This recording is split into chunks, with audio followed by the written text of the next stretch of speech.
ایک بندہ ہے، اس کی موت کا وقت قریب آ جاتا ہے۔ وہ اپنے سب سے بڑے بیٹے کو بلاتا ہے، اس سے کہتا ہے، دیکھو بیٹا، میں نے تمہارے لیے اس دنیا کے اندر بہت مشقتیں برداشت کی، تکالیف برداشت کی، ہر خواہش آپ کی پوری کی، اب میرا دنیا سے جانے کا وقت ہو گیا، آپ میری کیا مدد کریں گے؟ تو بڑے بیٹے نے جواب دیا کہ ابا جان، آپ مر جائیں گے تو ہمارا رشتہ بس ختم ہو جائے گا، آپ مر جائیں گے تو ہم دفنا دیں گے، بس رشتہ ختم ہو جائیں گے، یہی کر سکتے ہیں۔ مایوس ہو کر دوسرے بیٹے کا وہ بلائے گا، اس سے بھی یہ بات کرے گا، دیکھو بیٹا، میں نے تمہارے لیے بہت تکالیف برداشت کی، مشقتیں برداشت کی، دھوپ کے اندر کام کیا، بارش کے اندر کام کیا، طوفان کے اندر کام کیا، آپ کو کوئی مسئلہ نہ ہونے دیا، آپ کی ہر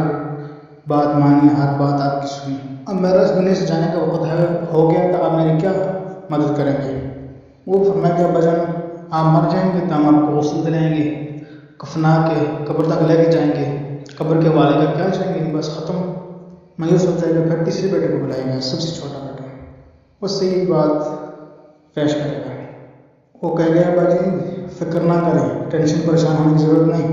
میں آپ کا خیال رکھوں گا، اب مریں گے میں آپ کے ساتھ ہوں گا، جنازے میں آپ کے ساتھ جاؤں گا، قبر میں آپ کے ساتھ جاؤں گا، حتیٰ کہ جنت میں داخل کرا کے آپ کو رہوں گا۔ یہ سن کر وہ بہت خوش ہو جائے گا، اس کا چہرہ مسکرائے گا۔ دیکھیں، جب انسان مر جاتا ہے تو اس کے جو ہے نا رشتے ختم ہو جاتے ہیں، جو انسان کا مال ہوتا ہے ختم، انسان سے رہ گیا، تعلق ختم، زیر مقارب ہے، رشتے دار ہیں، قبر تک جائیں گے، آگے نہیں جائیں گے، قبر غسل دینے لا کے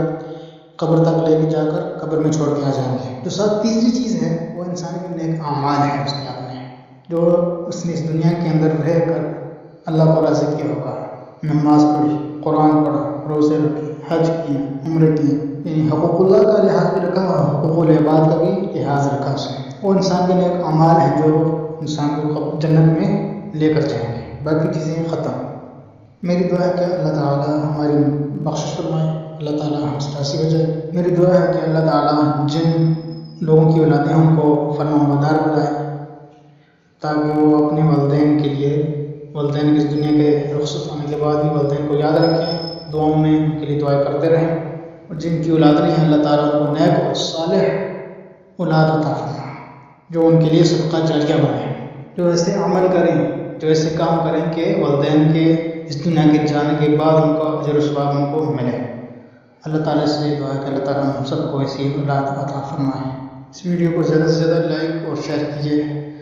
تاکہ کسی کی زندگی میں نیک اعمال آ جائیں، اللہ کو راضی کرنے والا شوق اور جذبہ پیدا ہو جائے۔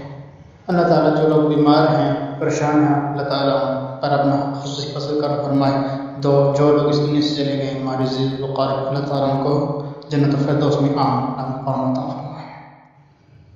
ایک بندہ ہے، اس کی موت کا وقت قریب آ جاتا ہے۔ وہ اپنے سب سے بڑے بیٹے کو بلاتا ہے،